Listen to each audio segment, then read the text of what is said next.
How did it launch? What is the story behind Starvania? There is a lot to talk about. I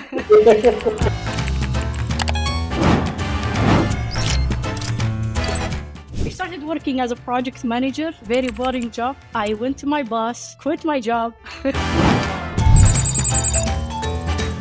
Introducing the game, tell us, what is it? What inspired it? One of the team members was like, she was into mythology. She said, do you guys know about Bahamut? It kept building on top of each other, I guess. People are actually very interested to know more about Arabian mythology. We got lucky with that. What have been the biggest lessons that you've walked away with? The biggest learning for us was also showing what we have worked on earlier. It gives the community an element of being involved and being part of this. Where times got really hard, where you almost said, this is it. I can't do this anymore. It's happening every single day, right? Yeah, It's your path to that leadership has created a new space as a women in games that's represented. It is not actually male dominant here in Saudi. Like almost 50% the game developers are actually female. What's going to be happening next? Are you planning the next IP? Where does the studio go from here? so we can't spill the tea at all, but like we already started on the next project. I don't think it will be smaller than Bahamut. Salam alaikum. Welcome to the Pixel Perspective. Muslih, Meaad. Lovely Salam. to be here. Alaikum salam. It's nice to be here. This is a bit of an exciting one for me because it's the first podcast that I'm hosting with a studio from the MENA region, and starting off with a Salam alaikum has always been an excitement for me. So thank you ever so much for joining me. Really excited to have this conversation with you both. I wanted to set a little bit of an agenda before we start and give everybody a little introduction to who you both are, and of course I'll give you the floor to do so yourselves, but just a little background to everyone, for everyone. The studio was founded in 2022. Meaad, who's joining us here, is the CEO and founder of Starvania. Muslih, creative director and co-founder, and they are headquartered in Riyadh, Saudi Arabia. Having been founded in 2022, have grown to a team size of 13, along the way winning multiple awards, including Best Game Startup in the MENA region, and recently have released their debut title, Bahamut and Waqwaq on PC, which has so far had very incredible reviews. There is an emphasis on Middle Eastern folklore, which is super exciting and is becoming more and more popular as the region grows, and you do that with immersive storytelling. So that's just a little background from what I know and how much I've learned from you guys speaking to you over the course of the past couple of months. Allow me to introduce you. So Muslih, Meaad, over to you really. Okay. Sure. It's really nice to be here talking to you, Selim. I was already so excited to have this podcast with Muslih as well. So it's Meaad again, co-founder and CEO of Starvania Studio. As you mentioned, we started like around back in 2021. We established the studio in 2022, but we started from there. And we are a multinational team. We're working like remotely from all over the globe. We have team members from France, Morocco, Germany, Pakistan, Qatar, and like literally we're dealing with around 5 different time zones. But the team is working remotely. We have a very good dynamic, I think, that are showing, I would say, in the development of Bahamut and the Waqwaq tree. Amazing. And throughout this, we've got some very exciting topics that we're going to be sharing with everyone in terms of insights and how far you've come.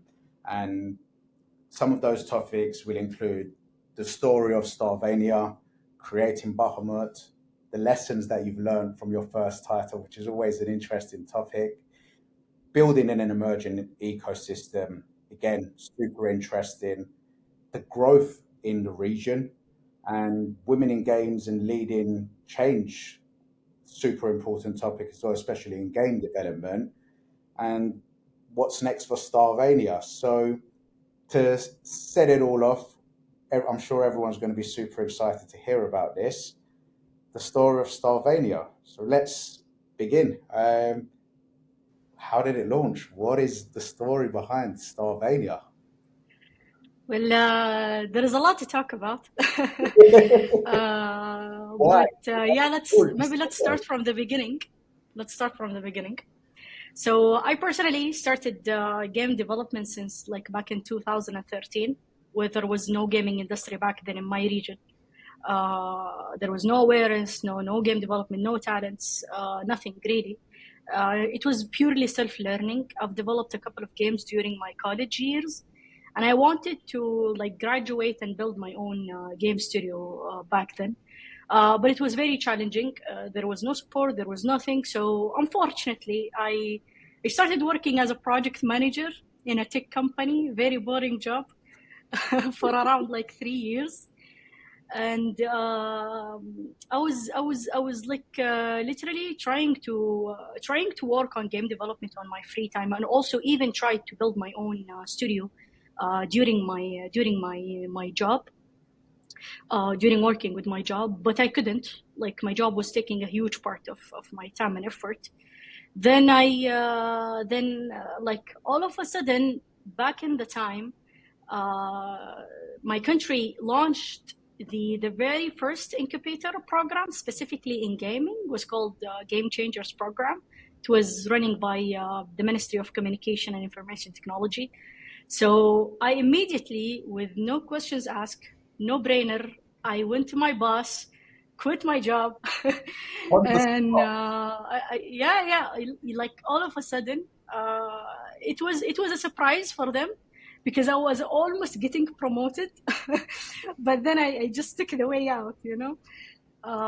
So I quit my job, and I even went to my parents, told them, "Hey, I quit my job and I'm moving, relocating to Riyadh to start the company." It was a very like brave step for me at that time, because like there was nothing. I didn't know where the industry was heading and everything. But I just told them, just give me 1 year, and if it didn't work out, I'll just come back. And since then, I never came back. So I actually joined the accelerator program, Game Changers, and I met Muslih there.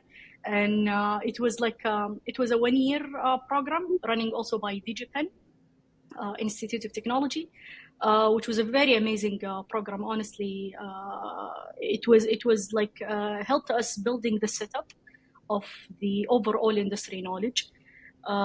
And after that, we have established Starvania, Muslih and I. So it started from there. Maybe Muslih, you can share your story as well from your perspective. It's pretty much the same, right? We were just ambitious people, I think, back at the time. The industry, the talents, I think, was there. It just everyone is wandering in life, trying to find an established house that can nurture them.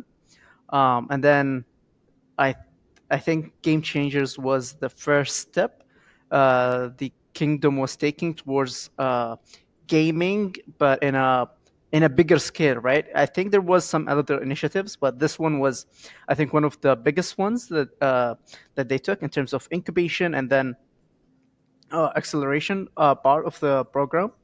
And it's where a lot of the people that could make it joined the program and then went through it, right? A lot of the people continued on the program, and then uh, by the graduation part of the incubation, we started developing our own studios, right? So I think around 10 studios was graduating from the program, and some of them are still there till today. and one of them is obviously Starvania Studio. When me and Meaad started the studio at the time. Yeah.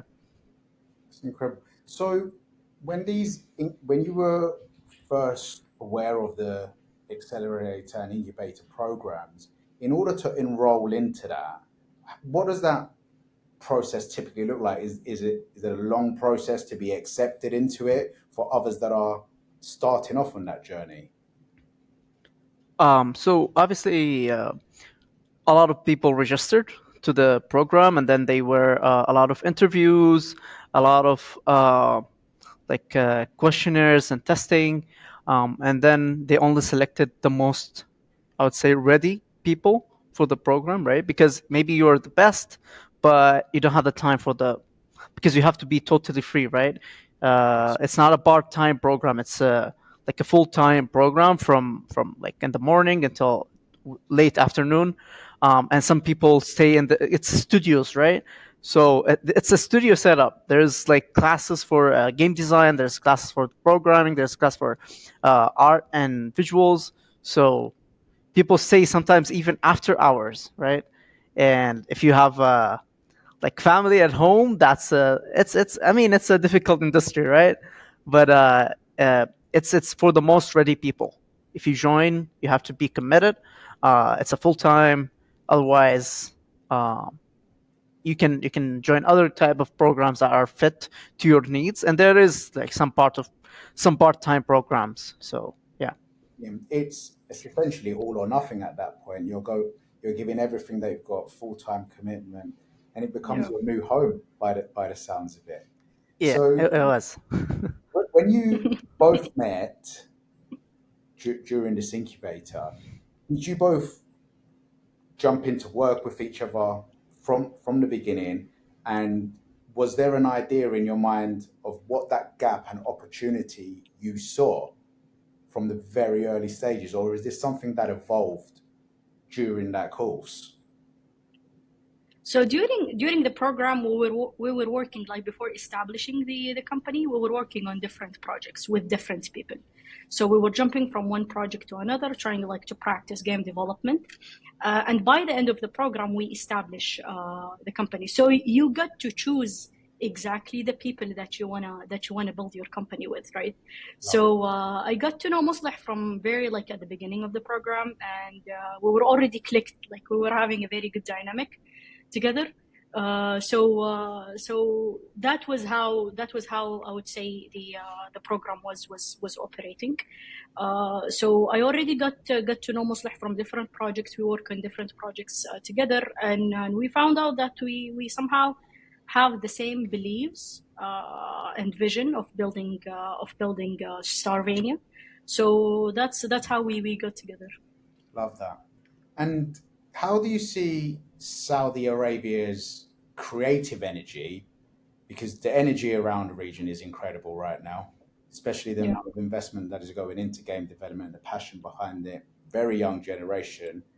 How do you see that influencing your mission, and how did you see that from the early stages? Well, actually, the governmental support, like by Saudi Arabia, was literally paving the way for Starvania, and it played a huge role in I would say the growth of Starvania in general. So after that accelerator program, we finished Game Changers and we moved to another accelerator program. Was called Game BCN. It was also like a global incubator and accelerator program from Spain, but it was running by the Ministry of Communication and IT. And we have finished that program, and there was another accelerator program called Game Founders, and we also joined that program as well. So all of those programs were actually being provided by the government, and we didn't stop there. By the way, we have finished that program, and we also jumped to another accelerator program called NEOM. Like we got invested by NEOM, and it was called NEOM Level Up. It was 1 year long program, and it also played a huge role in the growth of Starvania. We started like from the very first incubator program that we have been part of. We were only 4 members, and by the end of NEOM Level Up, we became 13, and it was only in less than 2 years. So we grew a lot within a very short period of time, and thanks to the all the governmental support that we were getting by the government, like governmental support, funding opportunities, also like from educational academies, accelerators and incubators program, mentorship support, like everything. So I think we were so lucky to be part of this wave in the country. Yeah. It's it's an all-in service of providing so many different aspects of what it takes for a game development studio to be set up for success, which is incredible. The government support behind it, the accelerator jumping from one program to another, very intense. It gives you all the tools for success, Yeah. which is amazing. And if we're looking at the studio's vision, so some of the conversations you and I have had, Meaad, is that you want to continue appealing to a global player base. How Yeah. do you then continue doing that without losing cultural roots and build that sort of community? So, in general, if I'm speaking about the company's vision, like Starvania's vision, in general, we believe in creating, I would say, building fantasy universes that is being out of sight and like from another perspective that haven't been discovered before, but yet to be filled with thoughtfulness and inspiring concepts. And the depth that we want to put into our content, that will actually help us to represent it with diverse entertainment mediums. So as a long-term vision, we don't want to only make games. We want to grow our IP by building comics, merchandise, animation series to support the game itself. And this is how like we really want to build a complete entertainment experiences through the games that we make. That's the vision of Starvania in general. But as in terms of goals, there are also a couple of things that we really want to deliver by our studio, which is including the I would say changing the overall perspective and the stereotype that is being taken over the Saudi studios, right? Like they usually think that Saudi studios that are there are no enough talents that are still starting. They can't build games that can compete globally. Yes, we're still starting. The industry is still emerging. However, we have actually capabilities. We have talents that we just need to be empowered, and we just need the support so that we can really build high quality games that can compete globally. Part of it was actually the Arabian culture. You know, you can see that the Arabian culture is being represented in a very, I would say, inappropriate way, or not with the way that it deserves. Some people, I would say, or like some developers, like does very localized Arabic content to be only appealing for the local audience, you Correct. know, without like considering the global standards. Not it can't be adopted or appealing for the global audience as well. That's what we're trying to deliver. We want to deliver some Arabian content. We want to show the world our Arabian culture, but within the global standards, within high quality that can also be appealing for the global audience as well. Maybe Muslih, if you would like to add to that. Yeah, of course. It's just exactly like what you said. And then just to clarify a few points as well, we're trying to meet a global standard bar so that the locals as well see that bar and try to exceed, right? And this is how the industry in Saudi, I think, will be nurtured and become more seen and noticed by the global audience. And in terms of like the support we're getting, I think it's supporting the ecosystem because the programs that we talked about is more focused on studios and already people in the market, but also there is other programs that are put into schools in very early stages of like elementary schools, middle schools, and high schoolers, even graduates, fresh graduates, a lot of different kind of setup of programs so that once they graduate, I mean, game development is everyone wants to make games, but no one stands for it. Maybe people think it's just exactly like playing games, right? So we're setting them up from early stages until they graduate. If it's something they liked and want to continue on, they would go into universities that's already set up with game development, and then they graduate, and then they join the already established studios, just like Starvania, and we're already getting talents. So the ecosystem is right now being in development. Already this morning, I got a text from one of the students we taught in schools. He was saying, "So you guys released Bahamut. What are you guys working on next?" I was talking to him just not normally. I said XYZ, and then he said, "So are you guys okay if I joined you after I graduate?" And you can already see examples of those, right? So that's how the industry is going right now, from very early stages of youngsters to very old people who've been in the industry for some time, and people who just joined the industry, like the gaming trend, right? This is a very interesting approach because when we look at the UK and Europe and across the globe, given that I've been in the industry for the past 5 years, the, the biggest challenge that I've seen is when youngsters are coming out of universities in the UK, there aren't many opportunities for them to join studios, and there aren't many programs where it's very accessible.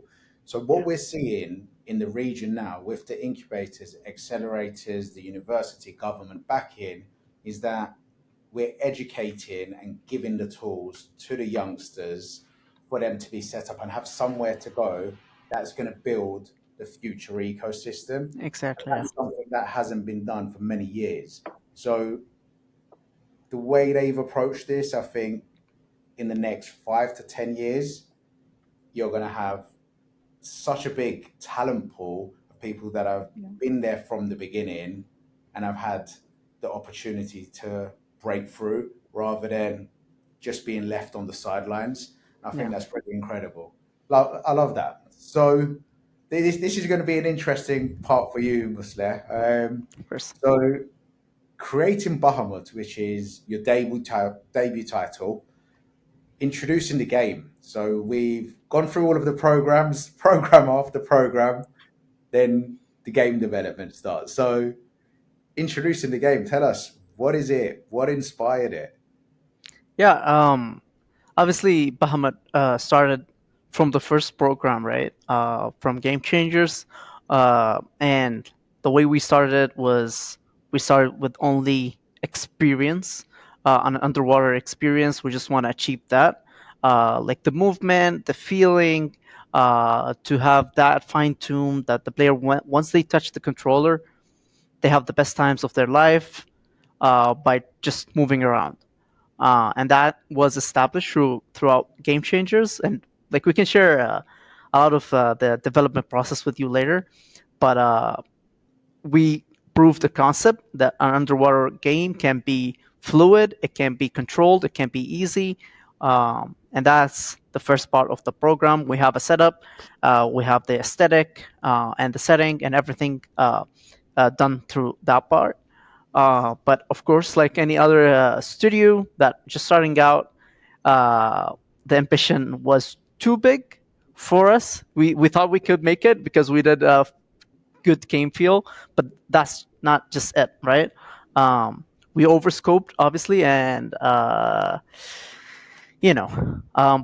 that's exactly how it started, right? It was just an underwater mechanic movement and like swimming underwater and going out of water and stuff like that. We achieved the feel, and one of the team members was like, she was into mythology. She said, "Do you guys know about Bahamut?" At the time, I mean, I love mythologies. Don't get me wrong. I love them all. I just did not see that one coming because it's Arabian mythology. I'm like, do we have those? I don't know. Uh, Maybe I did not look enough, I guess. But then we got educated by her, and she said, "Oh, so it's this and that. It's an underwater mythology. It's mentioned in like 1009 book and writings by Al Qaswini." So it was an interesting concept, but at the time we just took the name and we put it in the game name title, just a placeholder. We know about it, we know it exists, we don't know what it is exactly, right? We just wanted to focus on just the game feel, and that's it. And later on, as we get to know more about the mythology itself, we were like, that's a gap, right? Because we hear the name Bahamut and other. I did not know it's Arabian mythology, right? We hear it in like other games such as like D&D, Dungeons and Dragons, and like Final Fantasy, and it's always a dragon. We love dragons, so it's a dragon. But and then it's not a dragon at all. It's a whale. Just the complete opposite, right? It does not breathe. You don't. I don't think you can breath fire underwater. I don't know. No. Yeah. I don't know. And then it's like a new concept. It's and like an interesting. It's a gap in the market, and it's Arabian mythology. It's not usually interpreted that way. So we got both good feel of the game, good mechanics. It's easily controlled, and new kind of narrative that's new to a lot of the people. Even though when we talked about it to foreigners, they say, "Oh, we know it's Arabian, and we know it's a whale, but I don't know. It's just a dragon right now, I guess." And then it kept building on top of each other, I guess. Right? I It's think we just got lucky. We got lucky with that. We got lucky. you put a placeholder of Bahamut and it It just wasn't evolved. intended, but yeah, it went great. Yeah. Why do you feel that it now reflects the cultural identity more than ever? Um, so it's not like now more than ever. Now we have the talents, right? Now we have the power, we have the tools, we have some experience, and we got a lot of support from both local and global. Now we can tell our stories right, and like how it's supposed to be told and how it's supposed to be experienced.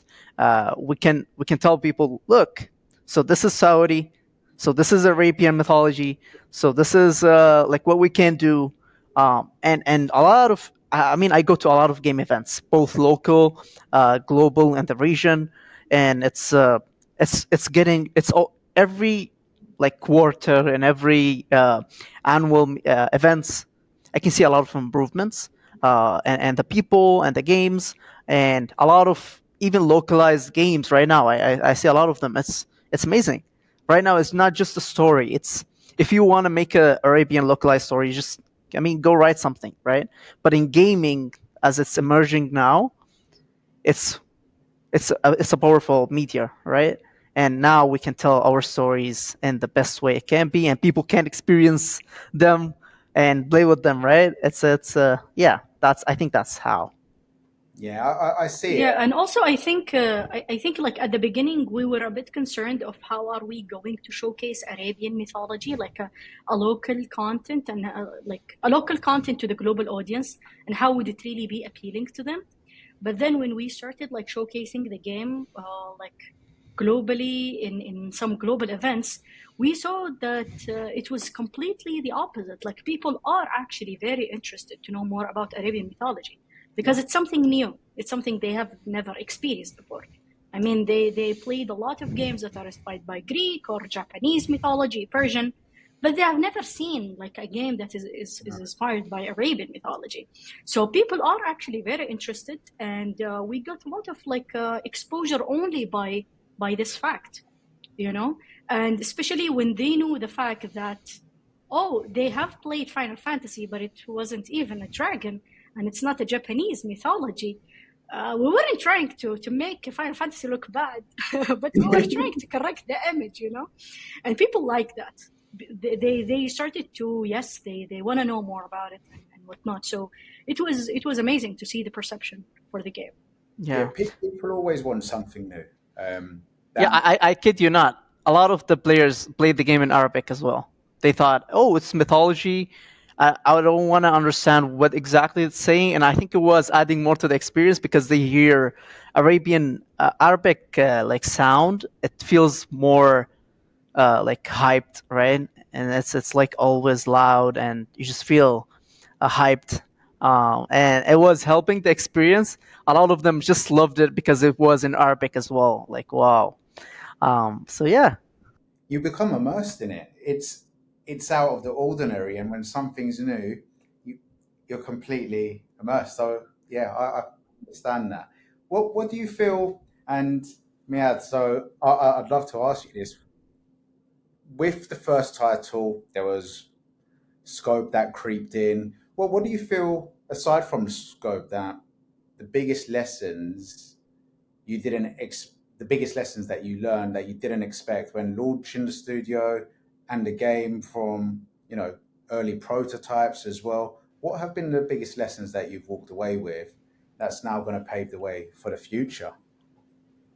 Well, I think there was a lot of things that we didn't expect in terms of both, like building a studio in general and also building your first game, because both are already difficult on its own, right? And having, yeah, like building a company in general, regardless of the industry itself, is already hard. And building a game is already so challenging, and people think that it's so much easy to build a game. No, it's actually way much harder than expected. But I think building your first game in general was way much, I would say, challenging than anyone can expect. It takes a lot of iterations. It takes a lot of time. I remember, I think, the first time we scoped the game, and the first time we like built a schedule, the estimation was we were supposed to finish the game on 6 months, and it took us 3 years. You can imagine how much it was so unexpected, you know. Especially like at the beginning, like when you start building your first project, you can see a lot of things. I would say easily. You don't consider a lot of aspects. You don't consider the experience, the financial aspect, the capabilities, the talents you have. All of those aspects we weren't considering, which is also like part of building a company as well. So I think like there was a lot of things that I've never expected, and maybe for me personally, I thought when I'm building my game studio, I will be so much involved in like the creative process, and I will be having control over like the games that we produce and everything. But look at me now. I'm doing the boring job, you know. I'm doing the boring stuff. I'm totally not involved in the creative process, which I wasn't expecting, honestly. Like I barely can even put my hands on the creative process in general. But yeah, there will be some nitty gritty details that you don't consider. People are not expecting in building the whole, like building a company in general, but someone has to do it, and you should go through it in order to really continue, I would say, or proceed in this industry. And like this industry in general is quite hard.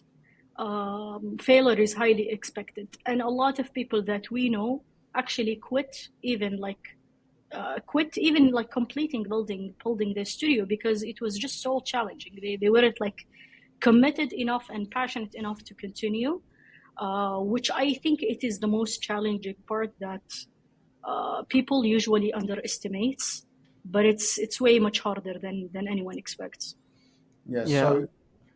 So If I may add to that as well, I think the biggest learning was for us was also showing what we have worked on earlier. So putting what you are working on outside as much as possible, as many as possible, and worry not if you're thinking, oh, showing it half complete at the moment, it's gonna make people judge me or like don't buy my game. In fact, it's helping more people to notice you and more people to know you, and you're gathering as many feedback as possible to fix those.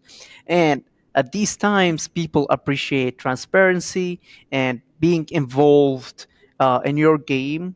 Have it gives them this like ownership of if they give you feedback and they see it fixed in your game, they would obviously love it. Even though you might be already working on it and they just mentioned that, and then you fix it, they feel appreciated.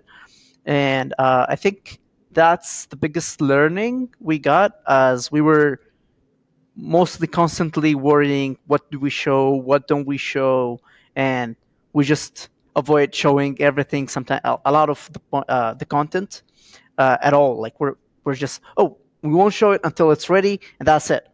But right now, I think we're more linear towards showing and sharing and whatever feature we're adding, and we have more involvement with the community. Like they're more involved in the creation and the process of giving feedback, getting feedback, play testing, and stuff like that. To help, that's how we were able to launch Bahamut faster, by sharing with the community, getting feedback, and we have like our community playtesting and stuff like that. I'm encouraging more people to try this approach if it's helping them. But obviously, for us, it's something we are adapting into the next projects as well. Yeah, so we can see some key lessons learned then. You touched upon it and said it gives the community an element of being involved and being part of this and being part of the longer journey. They've got a voice. They can see the updates are coming. They can essentially be heard. So they're there with you for the long term until this game is delivered, and they feel that they're part of that success. So some great lessons learned there. When you were working on the title, it's a hard act balancing the ambition with the reality. How have those goals now evolved, and what sort of advice would you give other studios that are launching their first game, Muslih? I think like showcasing your game. Also, if you're doing self-publishing, you gotta start from the earliest possible. Like even localization to other languages. We thought it's easy. Like it's just gonna take a month. I mean, it took us three to four 4 months with localization and like having the systems in the game to be working, Steam to accept the changes you're making. Even the store page, right? It needs to be translated to different kind of store, the Steam stores in different regions. We did not look into that until just recently, which is always tricky. So I think you're putting the plan is also, you need to ch- keep in check, right? Start from early, put it out there, see the mistakes that or the challenges that you might, it's unseen at the moment, but then when you are on it, working on it, you might see it. I think that is my most recent discovering on that as we released Bahamut. Um, but yeah, I think that. Get all the I would like, yeah, I want to add to that. Like usually the first, like the developers that are just starting and they're working on their first title, they usually are, because they're so passionate about what they are doing and they are being empowered for the first time to do their first project. They usually wanna create the game of their dream, you know.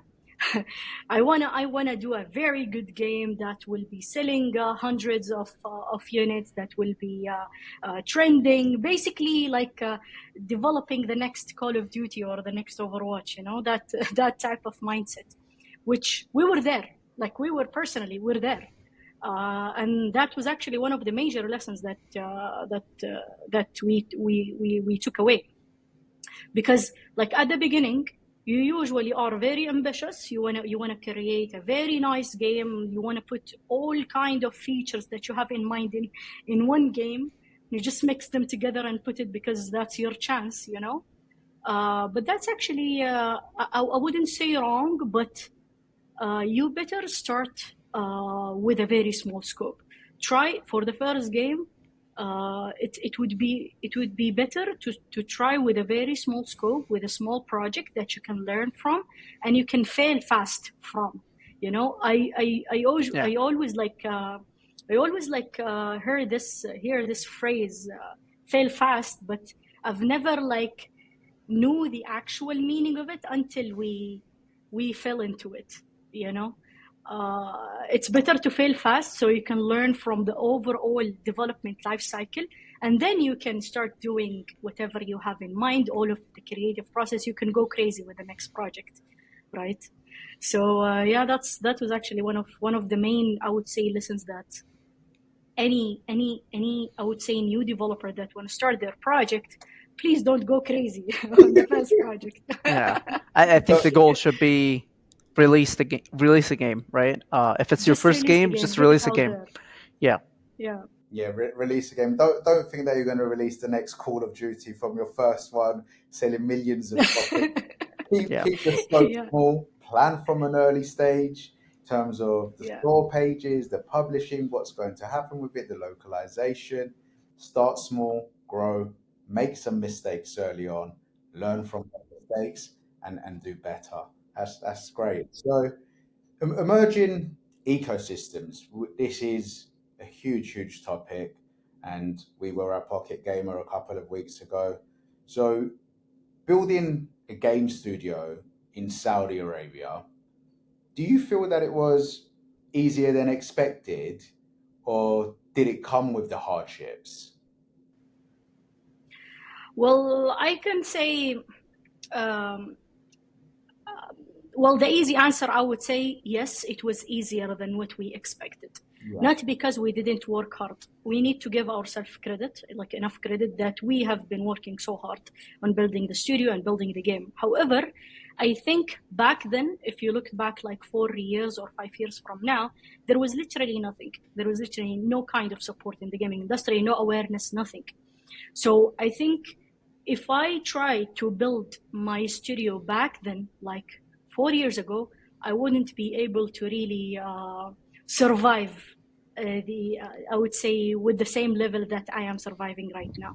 You know, it's definitely way much easier right now than any other time before, because of the governmental support, because of the initiatives, the programs, all of the support that we're getting, which was like part of the 2030 Saudi vision.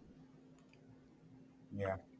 And do you feel also, because this is a very young ecosystem, navigating through that infrastructure, hiring, finding the right type of talent, were there hardships there? Well, the hiring process in specific is a bit, I would say, not tricky, more than it takes so much time from my side because I'm just so picky in having new Starvanian on board, you know, because like in Starvania in specific, we're not really focusing only on the technical side. You can on the technical skills, you can always find very expert people. People knows knows what they do, like knows their job. However, there are so other like factors that people doesn't consider, which is also affecting after all the overall quality that you are delivering. Maybe he's like they're very good or expert people in what they do, but they are bad communicators, or they're not really fitting the environment that you are trying to build in Starvania and whatnot. So I consider I consider all of these factors. I put them in mind in my hiring process, because we have also like specific values that we follow, right? Including whether they are fitting the environment, whether they are suitable with the current team members or not, because we're trying to build a team, right? Before even building a product, because with a very good team that are having very good dynamic, you can basically conquer the world. You can basically build the game of your dream, you know, before even like going directly building the product. So I focus so much on those aspects and like the soft skills and like the intangible factors that are not really, that you can't really see it in the CV, right? You can't see it in the resume. You can meet them, you need to talk to them, create some conversation, create some situation to literally find like what kind of mindsets they have, you know. So I think yeah, we have like certain values that we follow, which makes which makes the hiring process takes time than how it should be, you know. Especially when you're a startup studio, there aren't many people on a team. Every hire that you make has to be the right one. It takes one or two wrong hires, which can then start breaking the culture that you're building, and you just go off track. So having what you're setting your values from the very beginning, knowing what you stand for is super important. But not only testing people for skills, and I've seen this time and time again, people shouldn't just hire for skills, because it's got to be the entire package. And like, going back to what you said, if you've got a great team, you've got a great culture that you've built there, you can take over the world completely. You're only as good as your team, and you've got to have a great team behind you to build great products. So, completely understand. Were there? And not only that, like we are still like a small studio. We're an indie studio, so we can't literally just do an expansion and hire 100 people. That I don't really need to care about those intangible aspects, you know. No, we have to invest so much in picking the right people for our studio, because we can only hire few members, and those few members should add so much value than only the technical aspect. You know, we are still building the studio, and we want to build it together. We want to learn from each other and sharing experience together, so that we can like basically grow as a company in general. Yeah, you want people to add value in the Exactly. areas where there are gaps to allow you to grow as a studio. Do you?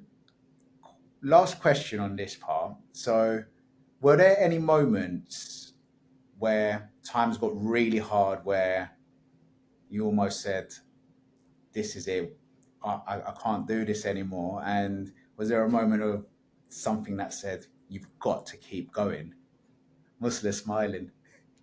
I mean, Go ahead, Muslim. because you said, because no.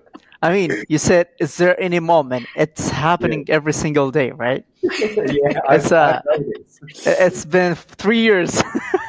So yeah, I mean, we like every day at night, we have those moments when you say, is it going well? Is it going as we intend?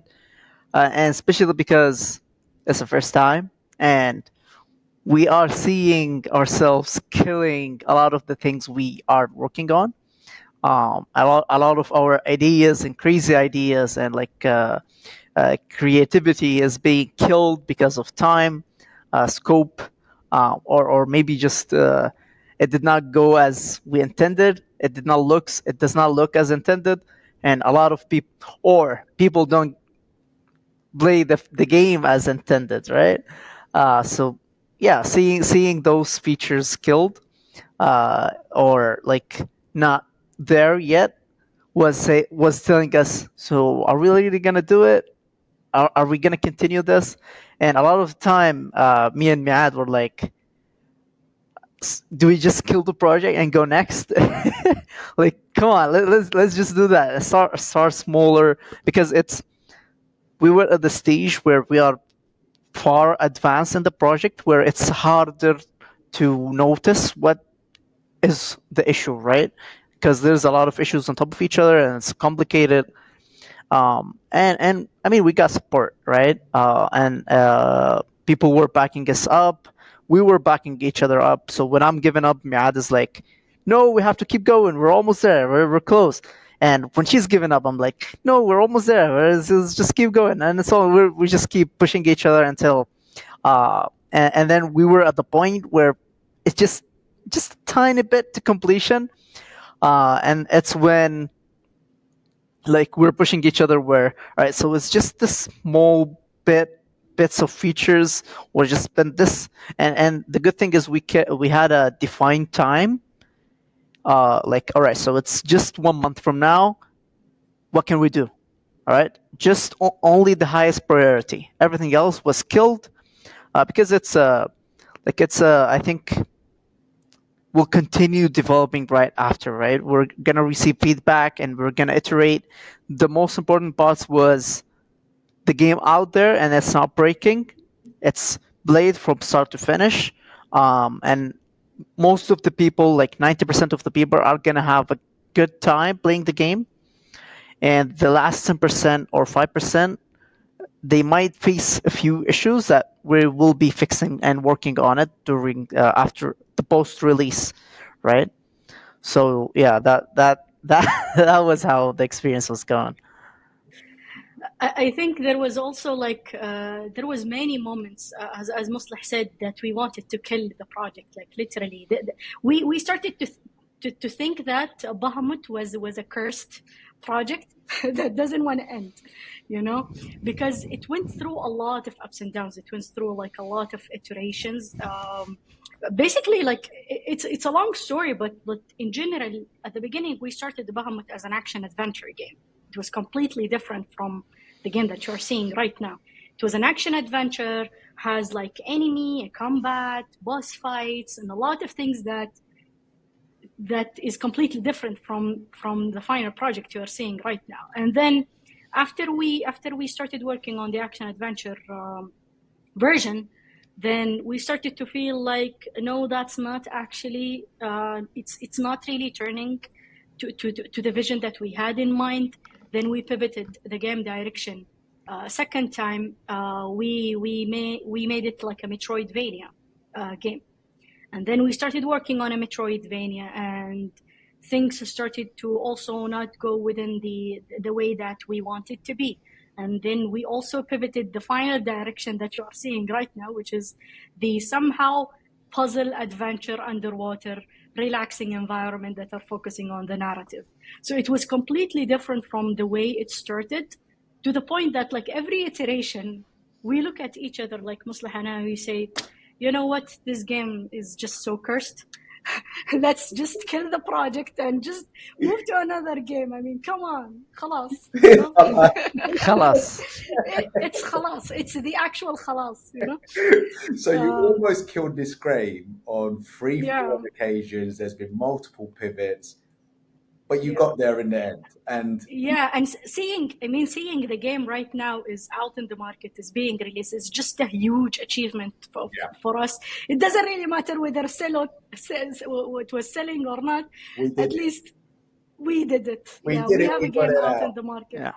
Yes. And even like a lot of people, even Samer, by the way, your friend, was witnessing all of those like direction and pivoting, and like even them, like they started to lose hope over the project, and like a lot of people kept like asking us to just drop the project and start something new. And I think it's a huge achievement, not only like for us as founders, not only for the team that have been working on this game for 3 years, but also for the mentors that were mentoring us throughout like the whole development life cycle. To finally see it all come to fruition must have been a huge moment for them all, and a proud moment as well, that have been there with from the start.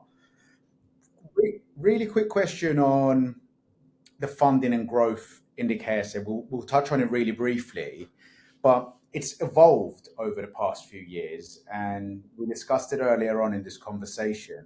What do you feel is the right kind of investor partner that adds real value to studios like yourselves that would be helpful for others that would be listening to this?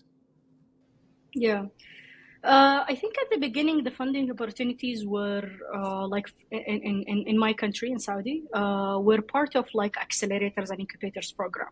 We were basically building the studio and operating in the studio by those grants amount that we were getting from accelerator and incubators.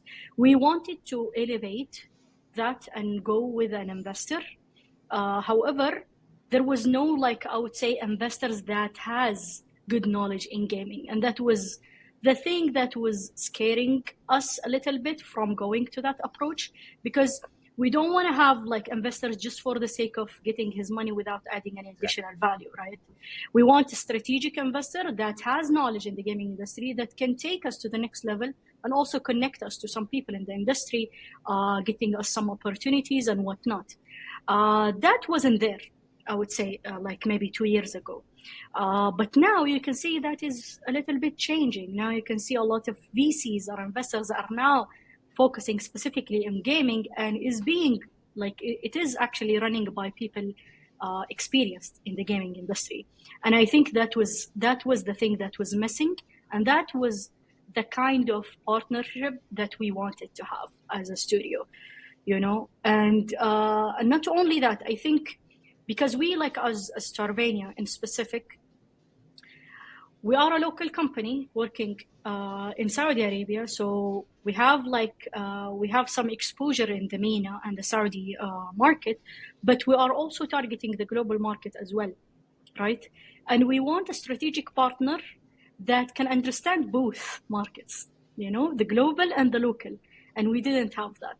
We can either go with like an investor from outside, from the global market, which they can help us a lot and add value over there, but they want to be able to really help us much, and they don't have like enough idea of what's going on in the MENA or the local ecosystem, the local industry, and vice versa, right?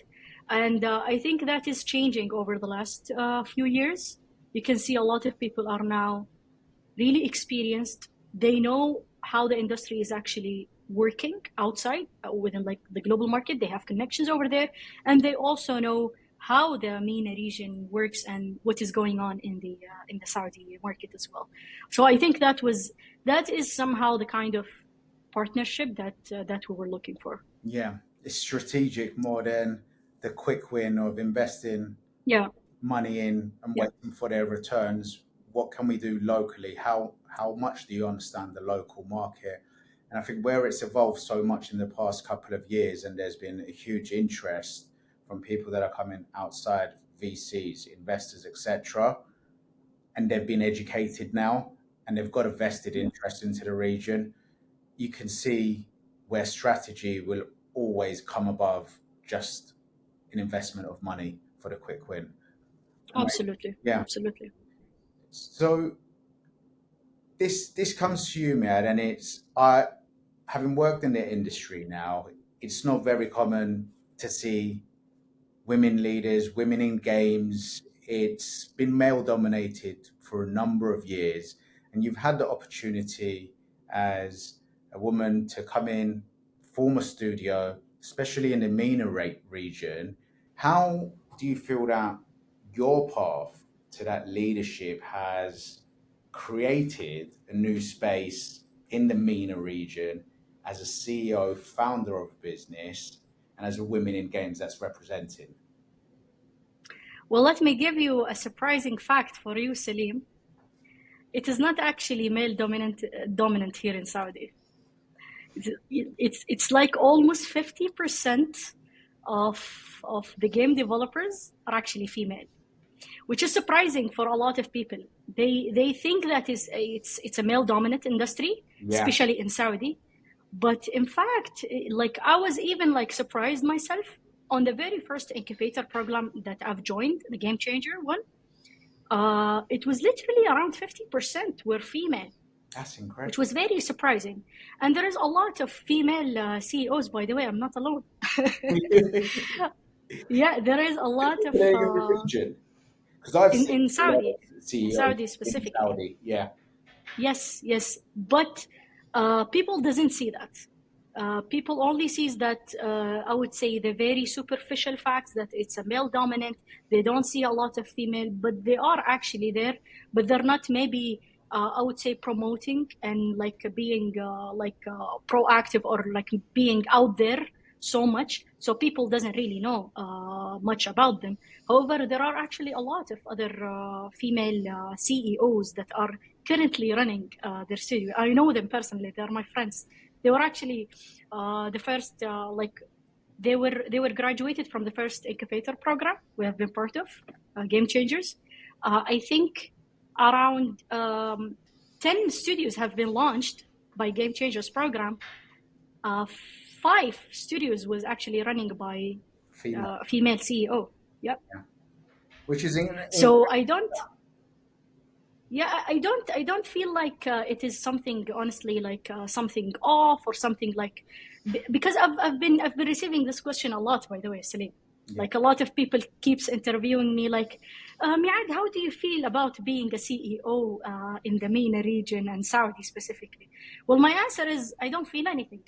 It's no Because different. it's not something, it's not something like new. It's not something like surprising or anything. There's a lot of people are just like me, and they are even so much empowered in everything, like by the government. So I think that's very nice to see in the MENA region, and also like Saudi specifically. And that essentially changes that preconceived conception of the region completely, where you're giving numbers as such that 50% of the CEOs were females, which is not a common thing that you'd see outside of the region. When we're looking at other CEOs in the UK, Europe, so it is becoming more common now, and there is a huge emphasis, and we're all working together. There's been some great initiatives for women in games, which are incredible. But seeing those stats in the region will surprise a lot of people because they've not dug Yeah, into it as deeply as they true. wanted. Um, Yeah, true. so what is so vision for inspiring Saudi MENA based creators, Muslih? What would you say is the vision for inspiring others? Sorry, again. What do you feel is the vision for inspiring future Saudi and MENA based creators? Yeah, I mean, the opportunity is there more than ever right now. Yeah, It just you have to sacrifice if you want it, because I don't think opportunities come risk free, right? If you want it, it's there. You just have to risk a little, grind and work for it, and it's enough for everyone, right? There's a lot of opportunities for everyone. You just have to work for it and get and like go get it. Especially in the Saudi and like in the region, it's every day there's like a lot of programs. Every day there's a lot of people, a lot of talents, more than ever. To like, oh, I don't know where to go. You just open Twitter X now and just look what's the latest programs are there. You just register and you go. You literally just do that. Oh, go. you're a click away from entering your next era, right? And like you're in the next phase of your life where you're now an entrepreneur, and there's a lot of support, a lot of help. You just have to work for it, right? Registering is one part, but then working for it is something else. Game development in specific, it's not as playing video games. I think that's something, a misconception. uh, but like if you are up for it, just yeah, join a program, like join friends and go into something together, like in a program, or you want to make a video game together. I think the resources are out there. Everything is like in the grabs of your hand, like it's within reach. So yeah, yeah, Just just register and go for it. It's all within reach. yeah. Yeah. So Yeah, I think that's like today is literally the perfect timing to start. Like I've been seeing a lot of people that are aspiring game developers that they wanna get into the gaming industry and everything, and they were just afraid like whether like is the gaming industry now stable enough to get into? Am I ready enough or not? I think that's just the perfect timing for anyone to start in the gaming industry with the amount of support that we're getting from the government. It's just so perfect to start from now. it's like no other in game development. Yeah, We see the transition the gaming ecosystem is going through worldwide. What is happening in the region is completely the opposite of what's happened across the UK, Europe, over in the US. absolutely. So the opportunity is like no other now. So get up and go for it. So if we go back to Bahamut, how are you going to define the success of the game? For me, seeing people playing it, having fun. Yeah. Me and Meaad, we spent hours of watching streamers play the game, seeing them completing puzzles, learning more about the story, complementing some parts of the game. seeing our faults in the game as well has been helpful. Like them going through the puzzles, challenges, and like completing the game. And once they complete the game, they sit back and like they have this zen moment, and then I this was great. It's a success for us. Signing with the publisher was I mean, it's a different kind of success, but it defines success for us. Having the game released, like that's alone is a big achievement, and everything else is following up with that. Like people having fun. The game is complete. It's I'm not gonna say it's bug free, but like it's not that of a breaking experience. So people play from start to finish and like having fun, and that's seeing people happy, smiling, and it was just amazing. Because right now I feel like my grades, my math class grades are out there. People can see it, and right now I'm just seeing what do they think about it, right? And yeah, that's my success, like for me and for a lot of the team members and for us in the studio. So yeah, so far Yeah. we've been successful. So Yeah. Yeah, I totally agree with Muslih. Like what I would define as a success would definitely not the number of sales. I would say that would be the easy answer for anyone to measure the success for the game, but that's not really what we aim for. I would say for the first project, it's still the first project, and what we would really define as a success being recognized, like the game is being recognized in the global market. People knows more about the culture, knowing more about the Arabian mythology, knowing that there are actually studios from Saudi Arabia that can deliver good games, that can really like create games to compete globally. I think that would be like more than enough for us to measure it as a success. Yeah. Get in the So that we can basically set the stone. We're setting the stone that we are from Saudi Arabia and we create this type of like qualities, and we can compete globally. And there are like a lot of other studios from our region that can do the same.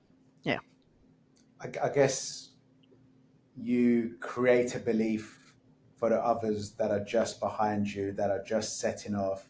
Look, we've been there. We went through the trenches, and we've created this, Absolutely. and yeah, this game's gone out Absolutely. there, and we've survived. So can you.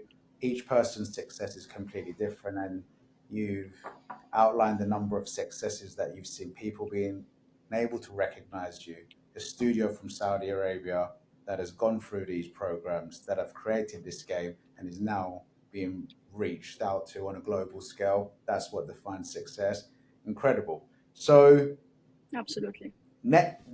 what's going to be happening next? Are you planning the next IP? Where does the studio go from here? Yeah, Muslih, go ahead. oh, And it's me. Oh God. I mean, honestly, so we can't spill the tea at yeah, all, but like we already started on the next project. It's in the like it's in motion. We have some playables. Some people already tested the game, and like the concept, like the proof of concept is there. We're now in the pre-production, where there's a lot of prototyping, a lot of research, and all of that.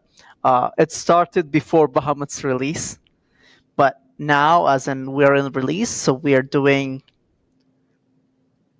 pre-production for the next title, and then also fixes for Bahamut itself, both in Steam and because we're preparing for the console release as well. So that's also upcoming, right? So Bahamut is released on the PC now, available, but it will also be available on the other consoles within like the next few months.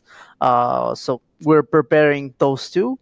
And if you want to test the game, you can reach out and we can show you the next games as well. Like we have a lot of emotion, and especially that we're like anticipating expansion and the studio itself.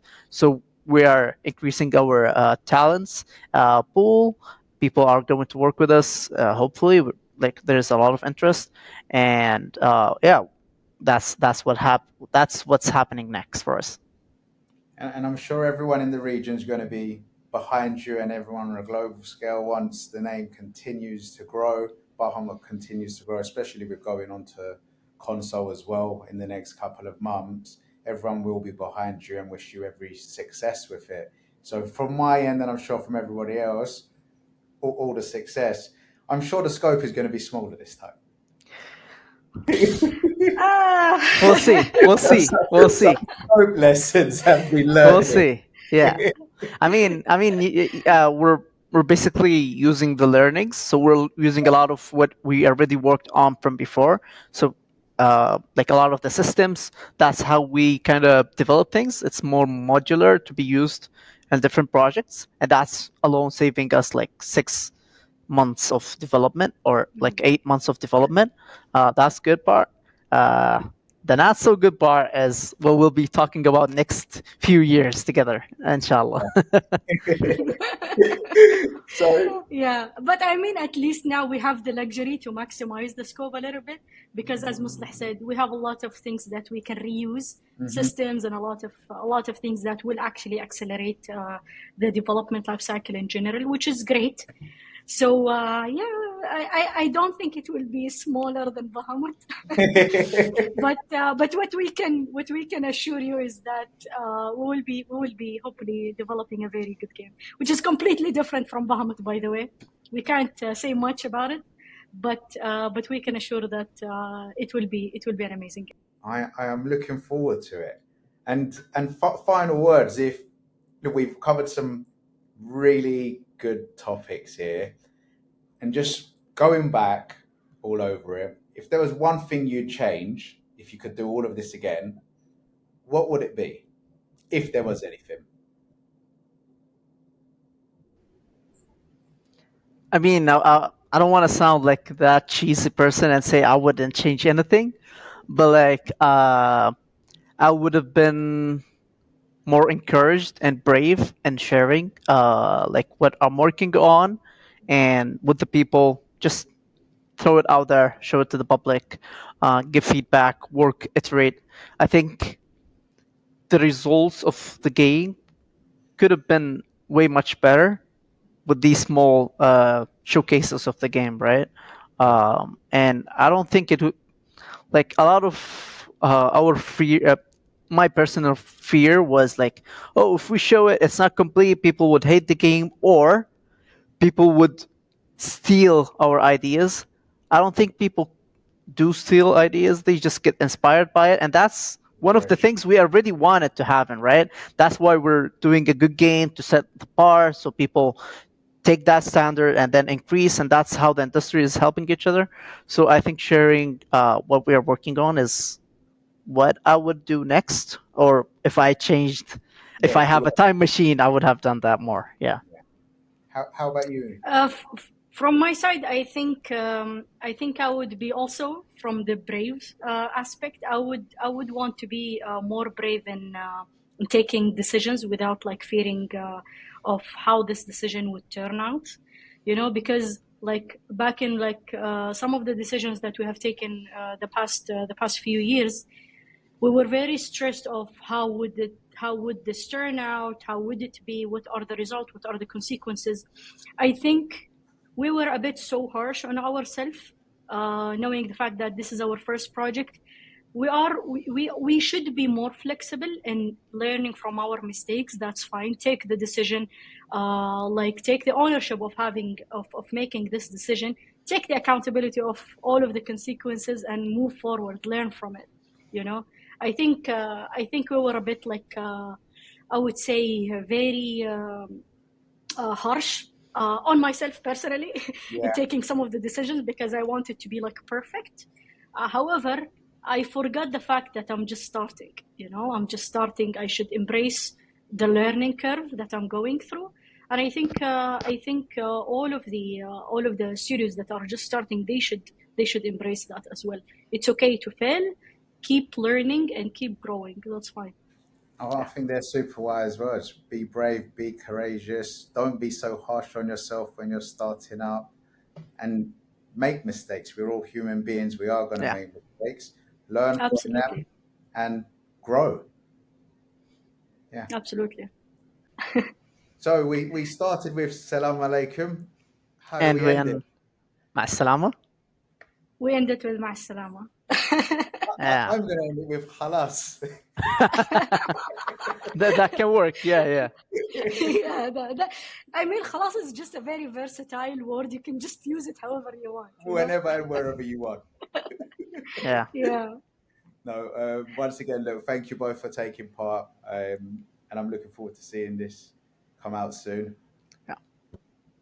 Thank Yeah. you. Thank you, Salim. Thank you for your That was an time. amazing Yeah. talk.